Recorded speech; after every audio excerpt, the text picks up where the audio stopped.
Say my name. Say my name. Rabbit Hole! It's Beer Betties, bitch. You're damn right.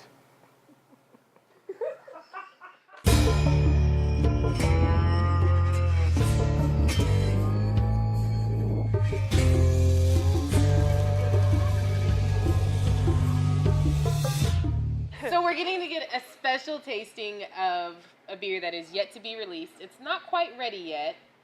So anyway, this is our 10 and 6 English IPA.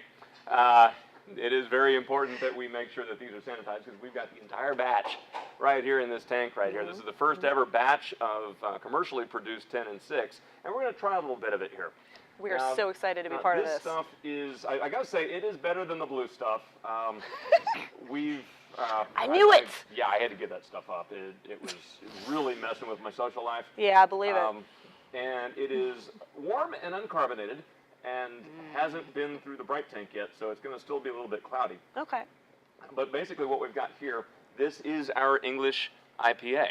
So Awesome. I'm just going to pour you a little bit of a sample there. Go for it. And there's some for you as well. Now, it won't be quite this cloudy once it's finished because we'll be able to run it through the bright tank and it'll drop out and such. Yeah, yeah. But the idea behind this beer is that we've got an India Pale Ale that is not American. Now, I love American IPAs. I love the hoppiness, the bitterness, the citrus. I love that, but I can get that all day long. You go to a beer bar that's got 40 taps and 17 of them are American IPAs. Yeah, that's about right. I don't have anything to contribute to that. So what we've got here is an English version of the style. Okay. It is, basically, it's still got the same level of hoppiness, but you've got all British hops. It's a British character. It's not as citrusy. It's going to be a lot more of a spicy herbal note. Yeah. And then the malt is really there to back it up as well. So we've got a combination of the malt and the hops that really blend together. So it's more balanced than most of your American versions. Yeah. You know, I'm going to tell you right now, for all of you hop lovers out there, for all you hop heads, this was going to throw you for a loop. It really is. But it's not going to be in a bad way. If you keep your an open mind with it, it's incredible. I mean, you do get that current sensation in there, definitely. I mean, there's a lot of herb in there, but it's not in the way you're going to think. It's not piney at all. It's going to be more smooth. I'm assuming some of that will probably be filtered out, though, probably, right? Yeah, it will. A lot of the dirtiness kind of filters out some after we go through the process of carbonating it and running through the bright tank. It really, it's something that you could really drink with anything, which is incredible with an IPA because usually there is no mistaking. You know, but this is, you can taste the hop, but it's a more friendly hop. It's a hop that comes over for dinner and doesn't boss you around, I don't know, what do you think? I'm impressed by it, definitely. Right off the bat, the malt is just soothing to me. I like abrasive hops, something strong, bam, in my face. But what I'm getting is something a little more herby and floral on the back of my palate, but it's soothed by malts. Yeah.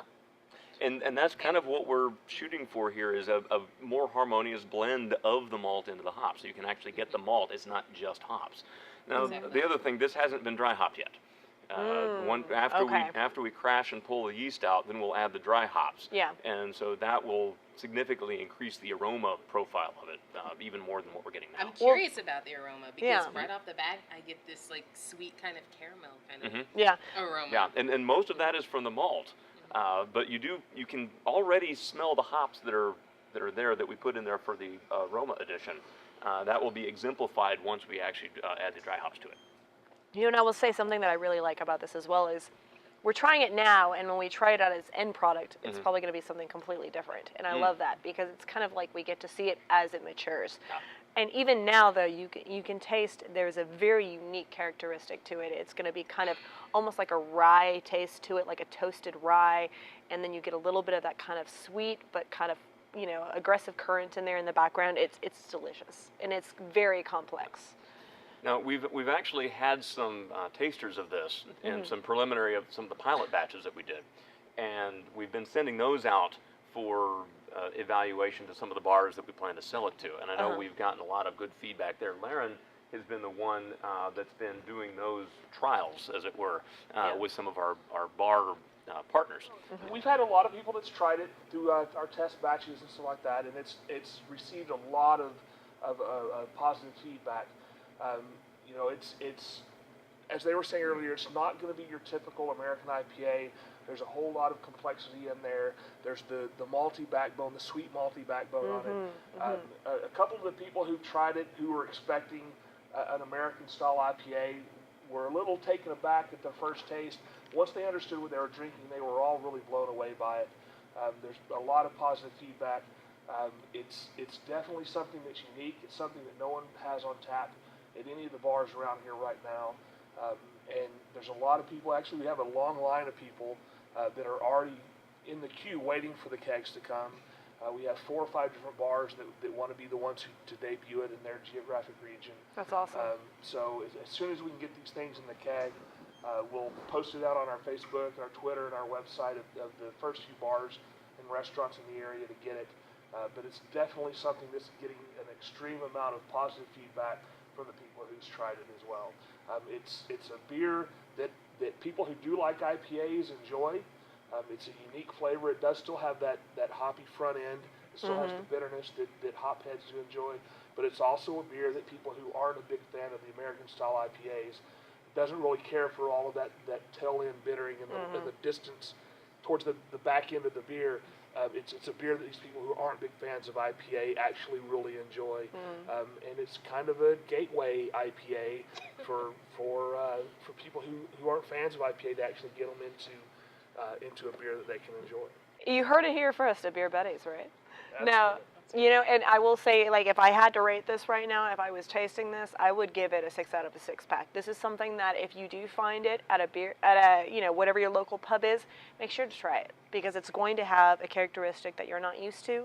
It's going to broaden your horizons, and it's a great flavor. So look for it in a few months. All right. Thanks. Yeah. Cheers. Cheers. I need more. I already drank mine. Sorry. I can't wait till this is finished.